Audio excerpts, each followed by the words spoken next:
ஒரு அடர்ந்த காட்டில் மித்து என்ற பச்சை நிற கிளி ஒன்று இருந்தது. மித்து மிக அழகாக பேசும் திறன் கொண்டது மட்டுமல்லாமல் மிகவும் புத்திசாலித்தனமாகவும் இருந்தது. அந்த காட்டில் அடிக்கடி பறவைகளை பிடித்து செல்லும் ஒரு வேடன் இருந்தான்.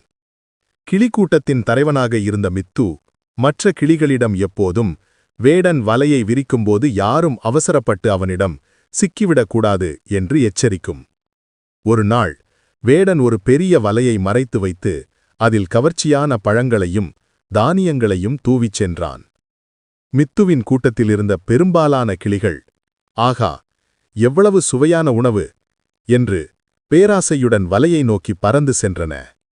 மித்து, நில்லுங்கள், இது ஆபத்து. வேடன் எப்போதுமே கவர்ச்சியான உணவை மட்டும் தரமாட்டான், இது நிச்சயம் ஒரு சூழ்ச்சி என்று எச்சரித்தது. ஆனால் மற்ற கிளிகள் அதன் பேச்சை கேட்கவில்லை. அவை பேராசையில் வேகமாக பறந்து வலையில் சிக்கிக் கொண்டன. மித்து மட்டும் பேராசைப்படாமல் வலையை தாண்டி பறந்து பாதுகாப்பான ஒரு கிளையில் அமர்ந்திருந்தது. சிறிது நேரம் கழித்து வேடன் வந்து வலையில் சிக்கிய கிளிகளை பார்த்து களிப்படைந்தான். அப்போது மித்து சத்தமாக கத்தியது. ஏ வேடனே, என் நண்பர்களை ஏமாற்றி பிடித்து விட்டாய். ஆனால் உன் வலையை பார்த்து நாங்கள் பயப்பட மாட்டோம். மீண்டும் வந்தால் எங்களில் யாரும் சிக்க மாட்டோம். இன்று என் நண்பர்கள் பேராசைப்பட்டு மாட்டிக்கொண்டார்கள். ஆனால் புத்திசாலியான நான் தப்பித்து விட்டேன் என்று வேடனை பார்த்து சவால் விட்டது. வேடன் வலையில் சிக்கிய கிளிகளை எடுத்துச் செல்லத் தொடங்கினான். அப்போது மித்து ஒரு புதிய திட்டம் தீட்டியது.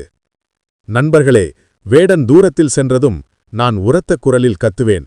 அப்போது நீங்கள் அனைவரும் வலையை விட்டு விடுவிப்பது போல் பாசாங்கு செய்து இறந்தது போல் நடிக்க வேண்டும் என்று கிசுகிசுத்தது. கிளிகள் அனைத்தும் மித்து சொன்னபடியே செய்தன. வேடன் சிறிது தூரம் சென்றதும் மித்து சத்தமாக கத்தியது. உடனே வலையிலிருந்த கிளிகள் அனைத்தும் இறந்தது போல் மூச்சு பேச்சில்லாமல் கிடந்தன.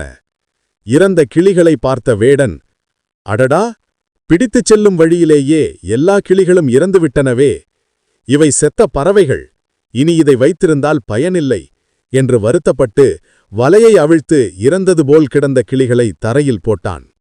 தரையில் விழுந்த மறுகணமே மித்து மீண்டும் ஒரு சத்தம் கொடுக்க கிளிகள் அனைத்தும் உயிர் பெற்றது போல் உடனடியாக பறந்து மரத்தின் உச்சிக்குச் சென்று மித்துவுடன் இணைந்து கொண்டன. கிளிகளின் புத்திசாலித்தனத்தை பார்த்து வேடன் திகைத்து நின்றான். மித்து தன்